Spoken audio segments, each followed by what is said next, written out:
Hi there, I'm Luke, welcome back to Rotolight, and today we're checking out the Rotolight Neo 2. Let's get into it.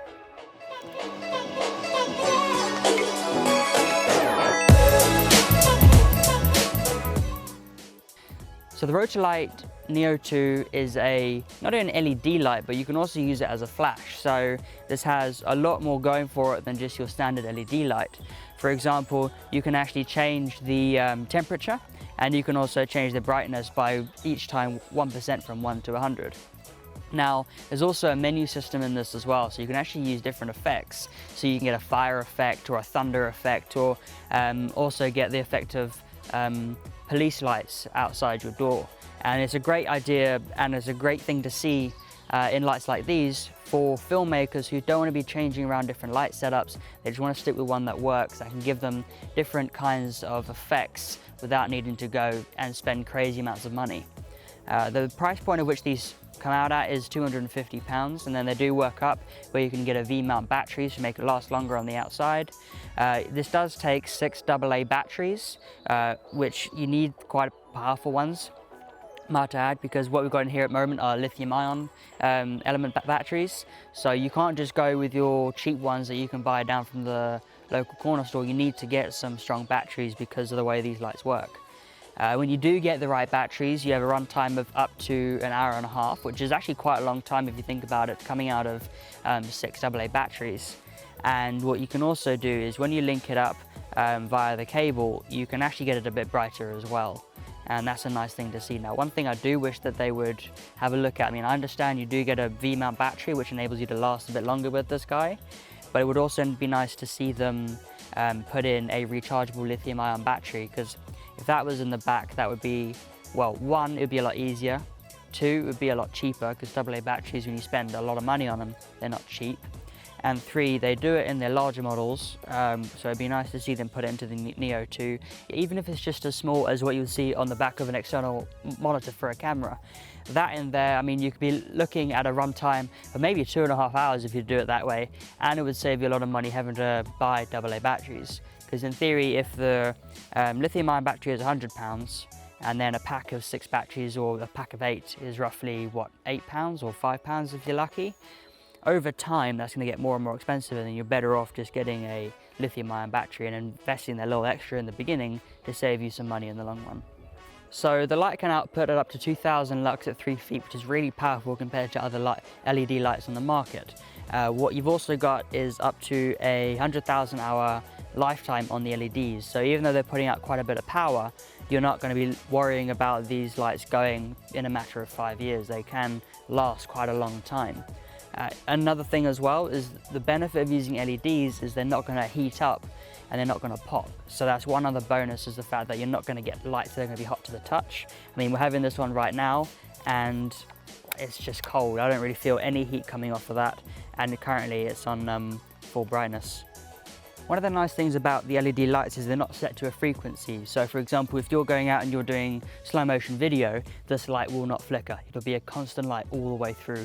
So you're not going to have to worry about going down to slow-mo and then having the light pulsing as the person is doing the movement, or if the subject is doing a fast speed, it'll stay as it is. So that's a really nice thing to see, and we're really happy that's in this kind of light, because a lot of the times you can see in a couple of movies, in fact, you'll be able to see the light flickering when they start going into slow-mo.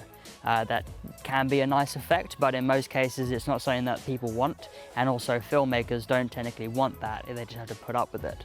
Well, safe to say that they don't have to put up with it anymore.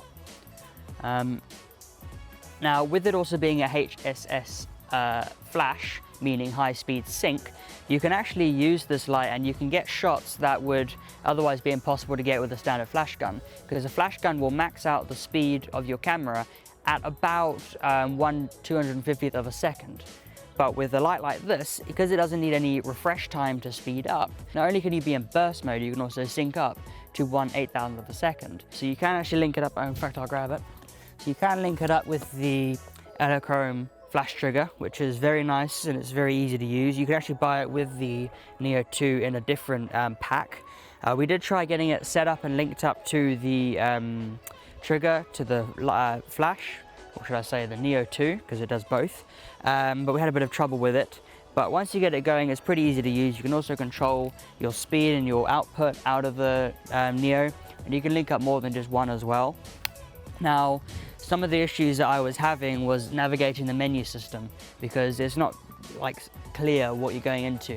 You've only got a few lights that come up to tell you where to go next. So I think the reason they did that was down to the fact that you're using the AA batteries, whereas if they were using a lithium-ion input in the back, I feel that would be a lot more useful, and that would mean that they could put in a better screen. Now, in saying that, the light is really good at getting your shots. Now, it's not going to be anywhere near as powerful as a flash gun, but it's a nice replacement. And also, if you're doing lots of sports and you're in a dim kind of area, this will be a nice fill. And what you can do is, when you get it linked up to your camera, if you've got a high burst rate, this will be able to meet every single one of those flashes without any issue. So if your camera does 11 frames a second, you can almost guarantee that every single one of those frames, the flash will fire. Unlike with a flash gun, which will need time to recharge the light tube inside it in order to carry on. So it's a nice thing to see in this. As well as that, you can also go into your flash sync, so you can go even faster. Even for the single shot, you can dial up all the way to 1/8,000th of a second, and I won't have any issue there at all. Now, even after using it for a bit, I don't even think we've been using the light on for more than an hour, and the battery's already gone. That might be the choice of batteries that I put in there. They may not have been as powerful as they should have been, even though they were the lithium branded ones that I did purchase. So that is something to bear in mind, that even if you do buy quite powerful lithium batteries, just be mindful you may not quite get the 1.5 hours. I see using it are mainly people who are doing filmmaking as well as photography, but I feel that the shift is more towards filmmaking than it is photography. I can see a lot of action sports photographers possibly using it because of the bright output when you're shooting with it, and the fact that you can boost up that sync up to 1/8,000th of a second without needing to buy like a crazy flash system, which can go for almost £2,000. And having it in such a small form factor is really, really cost effective as well, because it means you're not having to take a big giant case with you as well as your camera bag. You can actually put this in your bag and then just go off to your location and do the shoot that you need to do. And then whilst you're there, you can transition from doing a photo shoot to a video shoot without even having to change up your light system. You can just leave it where it is and then just change it over to do your filming. It's that simple. So that's a review on the Rotolight Neo 2. If you like what you saw, then do subscribe to us. If you have any questions you'd like to leave them down in the comments below. Otherwise, I'm Luke, this is PhotoBite, and we'll see you next time.